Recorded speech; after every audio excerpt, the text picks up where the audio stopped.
नमस्कार, मैं हूं आपका अपना मुख्य संपादक मनीष शकलानी और आप लोग देख रहे हैं खबर गूंज जुनून सच बताने का। आइए बात करने वाले हैं केदारनाथ की।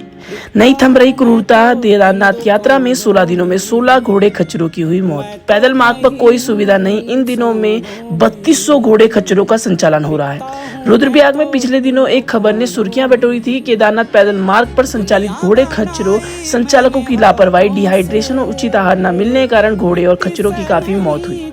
पिछले 3 जून को खबर आई थी कि सरकारी रिकॉर्ड में पैदल मार्ग पर 103 घोड़े खच्चर की मौत हो चुकी है। अब यह आंकड़ा बढ़ चुका है और खबर है कि अब तक 175 जानवरों की मौत हो चुकी है। यह बेहद चिंताजनक और दुखी करने वाली खबर है। केदारनाथ यात्रा में बेजुबान जानवर मरते हैं लेकिन अपने मालिकों की जेब भर गए। केदारनाथ यात्रा में 46 दिनों में ही घोड़े खच्चरों के मालिकों को 56 करोड़ रुपए की आमदनी हो चुकी है। इसके बावजूद इन बेजुबानों की तकलीफ दूर करने वाला कोई नहीं है। जानवरों पर अमानवीय तरीके से यात्रियों और सामान को ढोया जाता है। यही कारण है कि अभी तक 175 जानवरों की मौत हो चुकी है। इस साल गौरीकुंड से केदारनाथ के लिए 8516 घोड़े खच्चरों का पंजीकरण हुआ था। बड़ी संख्या में तीर्थयात्री 16 किलोमीटर की इस दुर्गम दूरी को घोड़े और खच्चरों पर बैठाकर तय करते हैं।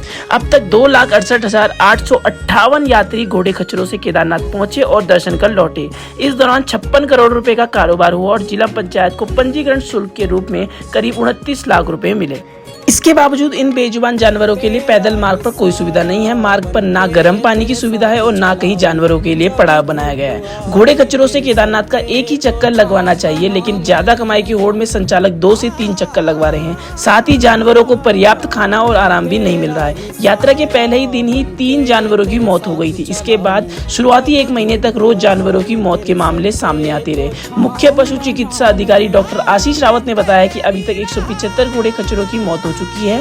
पैदल मार्ग पर 2 जानवरों की करंट लगने से भी मौत हुई है। इसके बाद विभाग ने निगरानी के लिए विशेष जांच टीमें गठित की थी। इस दौरान 1930 संचालकों और होकर के चालान किए गए। इन दिनों 3200 घोड़े खच्चरों का संचालन हो रहा है।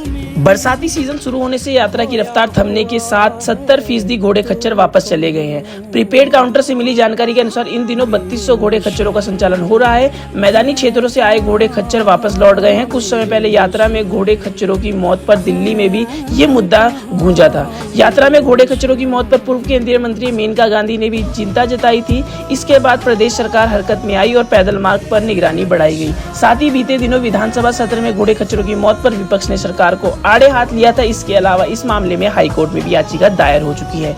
पशुपालन मंत्री सौरभ बहुगुणा ने कहा है कि केदारनाथ यात्रा में घोड़े खच्चरों के संचालन के लिए नई योजना पर कार्य किया जा रहा है। जानवरों की स्वास्थ्य जांच के लिए पहले दिन से टीमें तैनात की जाएगी। एक दिन में जानवर एक ही चक्कर लगाए, इसके लिए संचालकों से शपथ पत्र लिया जाएगा। घोड़े खच्चरों के लिए पर्याप्त पौष्टिक चारा की व्यवस्था भी की जाएगी। पिछले दिनों मुख्य पशु चिकित्सा अधिकारी डॉक्टर आशीष रावत ने बताया था कि घोड़े खच्चरों को रोजाना लगभग 30 लीटर पानी दिया जाना जरूरी है, लेकिन उच्च हिमालय क्षेत्र में बर्फीला पानी वह नहीं पीते। ऐसे में संचालकों ने गर्म पानी देने के लिए कहा जाता है। इसके विपरीत केदारनाथ पैदल मार्ग पर घोड़े खच्चरों को ठंडा पानी ही दिया जा रहा था। साथ ही उन्हें हरी घास भी उपलब्ध नहीं हो रही है।